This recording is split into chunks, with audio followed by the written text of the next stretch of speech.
আসলেন, কি বলবেন? আরে ইয়ে আইছে না, আসেন একটা আইছে।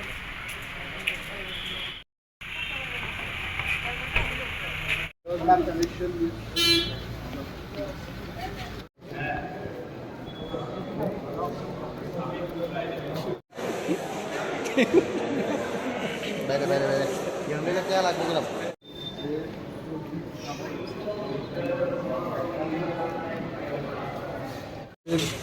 প্রিয় দাদা সুরজিৎ দত্ত, যাকে আমরা সোনুদাই বলি, ওনার অসুস্থতার খবর পেলাম গতকাল রাত্রিবেলা। এখন দেখে আসলাম। ডাক্তাররা সমস্ত কিছু চেষ্টা করছেন এবং ইশারা দিয়ে উনি কথাও বলেছেন।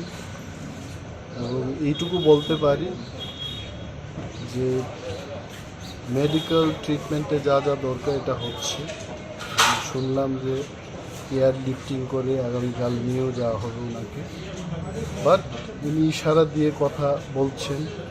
বললাম যে দাদা আপনি ভালো হয়ে উঠবেন, ভগবানের কাছে প্রার্থনা করবো যে তাড়াতাড়ি উনি যেন সুস্থ হয়ে ওঠেন। ডাক্তারবাবুদের সাথে Condition, see, he was in mass, but he was giving all indication. And when I said that you are okay, you will be all right within 2-3 days, he was also giving his signal that I am strong and then I'll be all right. So doctors are trying their best, and I have come to know that tomorrow airlifting will be done through air ambulance and far better treatment. The family members will try. Let us wait and see what happens. But I only can pray to the God that you should be well very soon. Thank you. Thank you.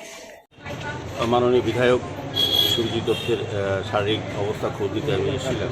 আমার সাথে মাননীয় বিধায়িকা আছেন, মিয়ানি সরকার, আমাদের MIC member তুষার সহ ওনার প্রচুর সংখ্যক যারা ভালোবাসে, শ্রদ্ধা করে প্রত্যেকেই খবর শুনে চলেছে। মাননীয় মুখ্যমন্ত্রী দুপুরে দেখে গেছেন, অন্যান্য বিধায়ক বা বিজেপির জনতাও সবাই এসছেন।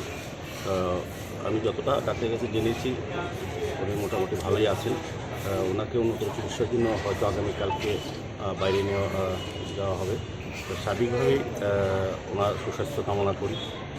উনি জীবন কেননা উনি সারা জীবনই মানুষের জন্য কাজ করে গেছেন এবং এখনও করছেন। কাজেই ওনার যে শারীরিক অবস্থা আজকে কিছুটা দুপুরের পর খারাপের দিকে গেছিলো, বলতে দুর্বল হয়ে গেছিল উনি।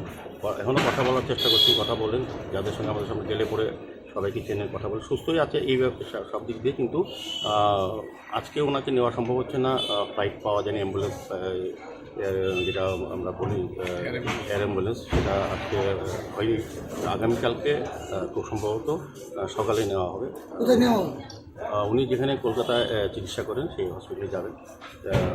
এখানেও আমাদের চিকিৎসকরা ভালোভাবে চিকিৎসা করছেন, চিকিৎসায় উনি ভালো সাড়া দিয়েছেন। আমি বলবো যে আমি যতটা বুঝেছি ডাক্তারের সঙ্গে কথা বলে উনি ভালোই আছেন, এতটা চিন্তার কারণ নেই। রাজ্যবাসী এবং শহরবাসী খুব উৎকণ্ঠায় আছেন, উনি সবাই মনের মানুষ। উনি অসুস্থ হওয়াতে সবাই চিন্তিত। সকলেই প্রার্থনা করে ভগবানের কাছে যে যত তাড়াতাড়ি দ্রুত যাতে সুস্থ হয়ে যাবে এবং নিজের কাজে যোগ দেয় মানুষের সেবা। কমপ্লিকেশনটা কী হয়েছিল যদি একটু বলেন?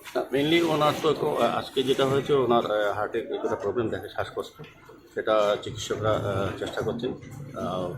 দুপুর অবধি খুবই ভালো, সবার সঙ্গে মুখ্যমন্ত্রীর সঙ্গে কথা বলেছেন। মুখ্যমন্ত্রী কিছুক্ষণ পরে আমাদের সঙ্গে যোগাযোগ